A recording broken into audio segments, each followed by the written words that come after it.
Hello les amis, Susano de betclever.com. Petit tour de l'horizon donc aujourd'hui pour cette carte que je trouve un petit peu piégeuse aussi. Je ne suis pas seul d'ailleurs sur le forum à trouver que cette carte elle est un petit peu casse-gueule. Mais on va essayer de trouver une petite value, un petit play à jouer aujourd'hui. Mais faites attention, je pense que cette carte elle va nous fister pas mal ce soir. Alors pour ma part en fait il y a quelques petits trucs qui sont sympas. Par exemple les Tigers face aux Angels. Alors bon, les Angels, on sait tous qu'ils sont très très bons à l'extérieur au niveau de la batte. Hein, donc bon, au niveau de la batte, je précise parce qu'au niveau des victoires, c'est dégueulasse. Hein, c'est la pire team. Euh, c'est la pire team donc à l'extérieur en l'occurrence dans leur ligue. Et les Tigers, bon, envoient quand même Verlander, qui est quand même, on va dire, très costaud. Et Nolasco a de très très mauvais chiffres face à la batte des Tigers. Hein, donc en témoigne son average de 316. Donc c'est quand même vachement dégueulasse. Surtout que depuis son trade chez les Angels, ben, il n'a pas encore gagné quoi que ce soit. Donc c'est quand même tout de même révélateur. Et Verlander aussi a le numéro des Angels, surtout de Trott, donc qui affiche un 12-1, donc ça veut dire qu'il est passé 12 fois à la batte face à Verlander et qu'il a eu qu'un hit, donc petit ratio de 12-1, donc avec un average de 0,83 en 58 pitch, donc c'est révélateur que bon, le plus dangereux on va dire des Angels n'a pas vraiment de bons chiffres face à Verlander et ça c'est toujours positif, surtout pour une team à domicile qui pousse pour une wildcard, hein, parce qu'actuellement ils sont à 3 ou 4 games de choper une wildcard, donc ils ne sont pas encore tout à fait en série ou même en oui, ils sont pas encore toujours vraiment bien placés actuellement. Mais bon, les OS actuellement, les Orioles, bon bah c'est pas tout à fait ça, donc ils ont encore clairement leur chance. Surtout que bon, les Red Sox et les Blue Jays n'ont pas encore vraiment respectivement consolidé leur position. Donc voilà, et puis bon, bah, il y a aussi le fait que bon, les Tigers actuellement à la batte sont très chers, hein, donc on le voit clairement. Iglesias sera probablement de retour, mais ce sera Ebar qui va garder le poste de SS. Donc j'imagine qu'Iglesias va jouer à une autre position ou va prendre le bench, on verra bien. Mais chose qui est clairement négative sur ce match-là et qui me fait fortement douter sur l'issue de la rencontre, c'est que la smart money est sur les Angels. Donc c'est très bizarre, bon, sûrement dû à la cote de 1.5 sur les Tigers. C'est très bizarre. Donc je me rappelle que donc il y a quelques jours on avait joué, enfin ceux qui avaient joué les Red Sox face aux Rays, malgré un match-up quand même vachement déséquilibré avec Andri sur la butte et je me rappelle bien ouais donc avec Porcello. Malgré que le match-up était vachement déséquilibré, la cote de 1,70 qui était vachement bonne à prendre, eh ben les Red Sox ont perdu en fin de compte. Donc je me dis que quand même, faites attention à ce game-là. J'hésite grandement à le prendre. Je pars du principe que même le moins 1, il n'y a pas de value, quoi, parce qu'à partir du moment où il y a la smart money qui est dessus, on sait très bien que ça veut dire qu'il y a des infos qui filtrent derrière, donc nous on n'a pas forcément dans notre manche. Donc faites attention à ce game-là. Donc pour ma part, effectivement, à première vue, c'était pour moi le game qui était le plus déséquilibré de la carte. C'était d'ailleurs celui-ci que j'avais coché sur mon calendrier, mais il y a toujours ce petit mec qui fait que bon, rester à l'écart, je pense que c'est le meilleur. Alors bon, il y a l'over peut-être entre les rookies et les Nats, donc même si les tendances vont vers l'under. Mais pour ma part, c'est clair que le Hoffman là chez les rookies, bon, c'est un gars qui va se prendre une tolle, ça c'est clair. Le cut de 5.5 est un petit peu trop haut en faveur de l'overteam chez les Angels, chez les Nats, pardon. Et il y a aussi surtout le fait que les Nats sont pas vraiment hité Jimenez hier, qui m'ont quand même vachement un petit peu déplu. Et puis ils sont sur 20 games de suite sans repos, donc faut faire attention, surtout que Gio actuellement il a des problèmes avec ses contrôles, même si le bullpen des Nats il est bon. Miser sur une cote de 1.5 avec Gio sur la butte, no way quoi. Je veux dire, franchement, cette saison, c'est pas sa saison. Ses stats sont trompeuses parce que quand on voit comment il pitch, c'est quand même vachement dégueulasse. Hein. Il pitch peu d'innings, il s'en sort vraiment à chaque fois avec beaucoup de bol. Même si le gamin là sur la butte envoyé par les rookies risque de se faire détruire, je partirais plus sur un over sur ce game là, même si les tendances vont vers l'under. Je me risquerais pas de miser sur Gio pour les Nats. Donc, petit over à prévoir, le cut est pas mal, modifié, on peut atteindre du 8, donc, ce qui est quand même correct, surtout si on a un 4-4, automatiquement ben, c'est gagné hein, avec l'extra inning éventuellement. Donc voilà. Alors là, Boston-Kansas, bon, beaucoup de gens vont se dire peut-être miser l'under, voire l'over.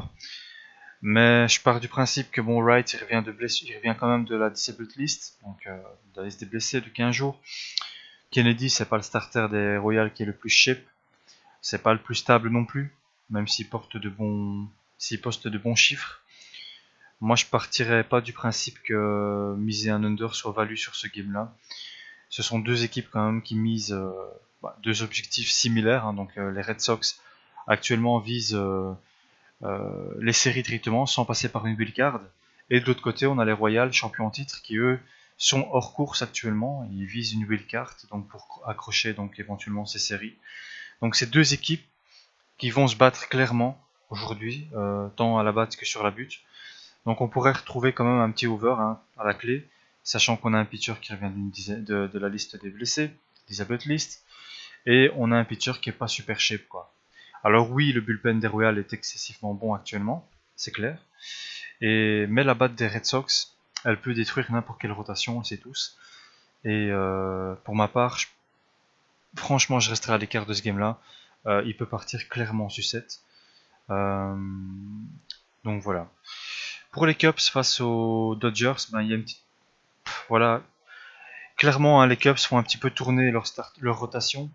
Montgomery, qui est en fait clairement un releveur à la base, très bon par la même occasion, prend encore un start. Bon, un petit peu surévalué le garçon, c'est clair. Mais pour ma part, c'est quand même compliqué. Hein. Les Dodgers doivent encore consolider leur position. On a un Norris qui est pas dégueulasse d'un côté, puis de l'autre côté, on a un releveur qui prend le rôle d'un starter. Les Cubs qui ont quand même tout de même un petit peu d'avance. Bon, je parlerai pas de letdown ici en l'occurrence, mais attention tout de même. Je pars du principe que actuellement les Cubs ont quand même vachement de l'avance dans la Ligue nationale. C'est clair que franchement, même les Cards dans la centrale division, dans la division centrale, pardon, ont quand même 14 games d'écart. C'est quand même énorme, je veux dire, quand on voit un petit peu. Les Cubs, c'est clair que cette saison, ils font les playoffs, hein, les séries, hein, avec un record de 80-45 généralement. C'est clair que actuellement, ils sont avec un game en moins en plus. Donc, à part les Cards qui ont 126 games, les autres sont 127. Les Cubs sont 126. Donc, franchement, je dirais faites attention à ce game-là. Pour ma part, aucune value. Difficile de trouver quoi que ce soit de bon à prendre sur ce game-là. En tout cas, la value, elle n'est pas sur les Cubs, ça c'est certain. Les Orioles aujourd'hui qui jouent avec Gallardo face aux Yankees. Alors attention parce que les Yankees, ils ont un average énorme face à Gallardo. Hein, donc vous allez voir un petit peu les stats des batteurs face à Gallardo. C'est quand même fameux. Donc pour ma part, je ne me risquerai pas. Surtout les Orioles sont dégueulasses sur la route. Alors oui, ils se battent pour un spot pour une wildcard. Hein. Je pense même pas qu'ils vont choper les séries directement. Je pense qu'ils vont passer par une wildcard, sachant qu'ils sont trop instables sur la route. Et de l'autre côté, on a les Yankees. Hein. Les Yankees, bon, c'est clair que les Yankees actuellement,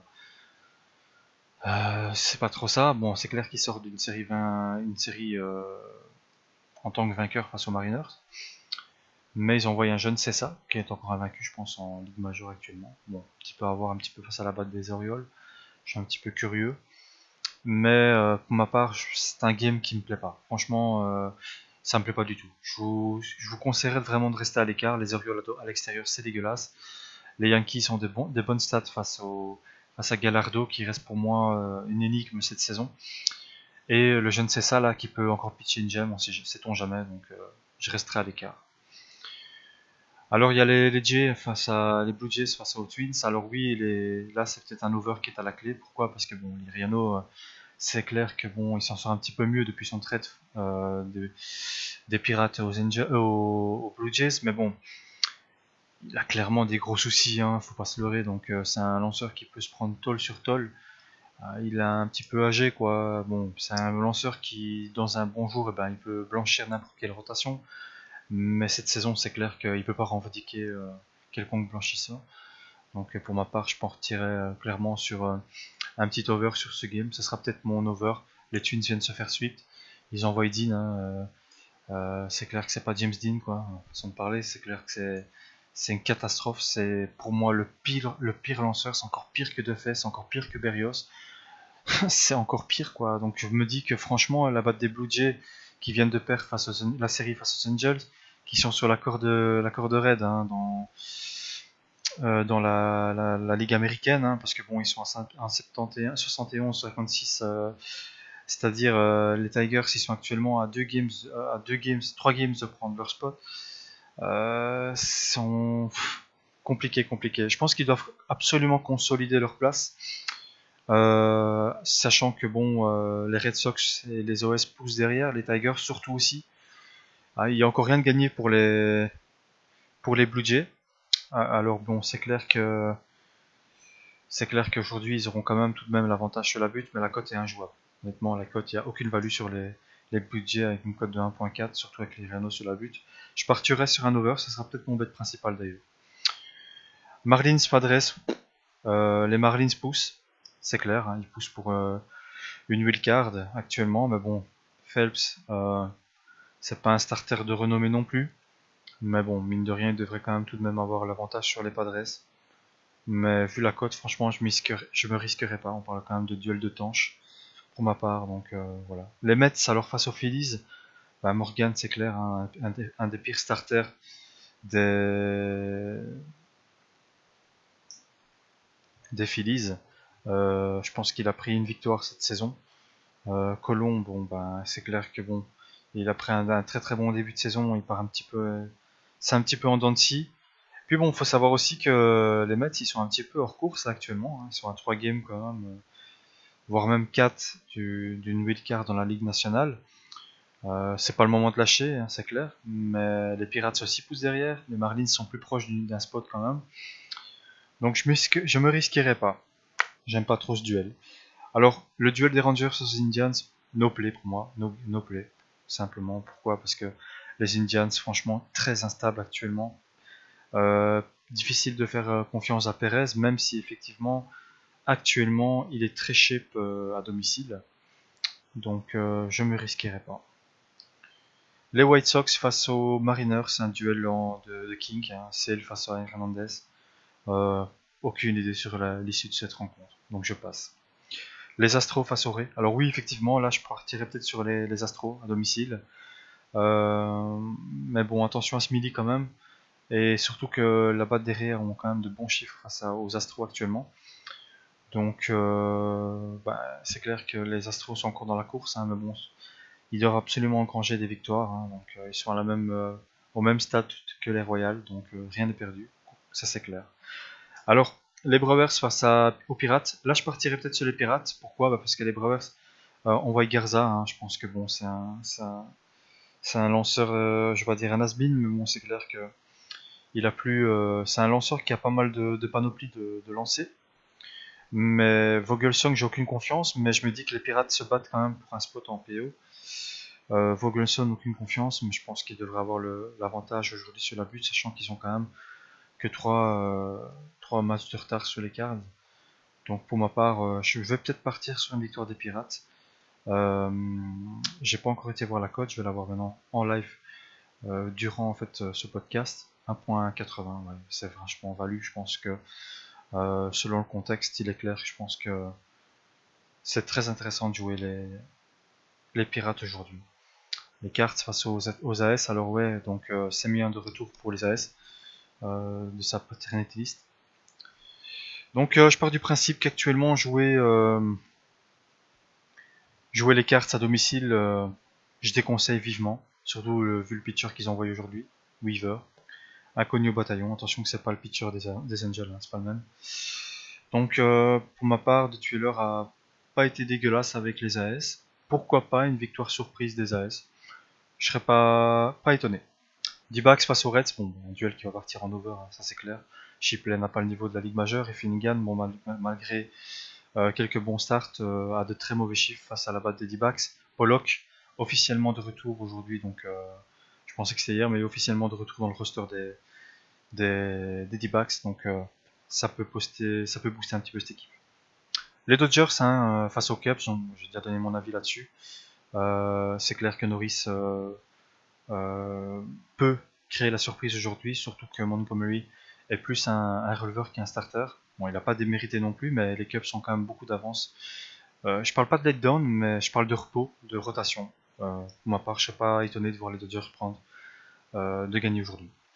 Les Giants face aux Braves. Alors là, attention, hein, Pence out pour les Giants. Alors, est-ce qu'il va l'être confirmé aujourd'hui? Je pense que oui. Mais bon, de la Cruz, c'est clair qu'il n'a pas encore pris une victoire cette saison avec les Braves, qui ont encore perdu Franker, qui a été tradé chez les Marlins par la même occasion. À la batte, ça devient compliqué. Mais bon, difficile de faire confiance à Samar Zidja. Donc je reste en attente, je vais un petit peu looker le line-up, voir un petit peu ce que je vais prendre. Pour ma part, donc pour résumer un petit peu ce podcast, alors il y a quelques petites choses qui sont intéressantes. L'over entre les Nats et les Rockies, même si les tendances partent vers l'under. L'over entre les Blue Jays et les Twins. Attention à la victoire des Tigers, à déterminer selon les line-up. Pour ma part, il y a aussi peut-être une victoire des Astros, une victoire des Pirates qui je pense sera mon bet principal. Et voilà, on va partir là-dessus. Je pense partir selon la line-up sur un bet principal sur les Pirates aujourd'hui. Et donc j'espère vous avoir orienté un petit peu aujourd'hui sur la carte du jour, sachant que je regarde sans les line-up. Je me base uniquement sur les batteurs sur les starters, sur les bullpens, sur aussi tout ce qui est des stats des batteurs face aux pitchers du jour, et aussi face aux recommandations, mais également aussi au niveau des mouvements de ligne aussi. Donc faites attention, je me suis basé là-dessus aujourd'hui aussi là-dessus, sans forcément, mis à part vous dévoiler le tout. Je vous ai dit les Tigers, mais il n'y a pas que où il y a la smart money qui est sur l'adversaire. Donc attention tout de même. Pour ma part, donc j'élaborerai peut-être plus la carte avec les line-up, mais peut-être les Pirates aujourd'hui en bête principale. Et j'espère vous avoir orienté, donc je le répète, sur cette carte qui est tout de même piégeuse. Faites attention, ne misez pas trop. Privilégiez bien sûr les teams qui ont un objectif, qui se battent pour choper une wildcard, ou des équipes qui se battent pour éviter la wildcard et choper directement les séries. Donc voilà. Ben, je vous souhaite un bon petit week-end. J'espère que donc la section sera fructueuse encore. Pour ma part, actuellement, j'ai dépassé la barre des 11 000 de profit cette saison. Je suis actuellement dans ma plus grosse série. Donc j'espère continuer sur cette lancée. Je vois que la section elle est pas mal verte actuellement. Donc ça me fait plaisir et donc j'espère que tout le monde sera dans le vert encore ce soir. Ciao ciao!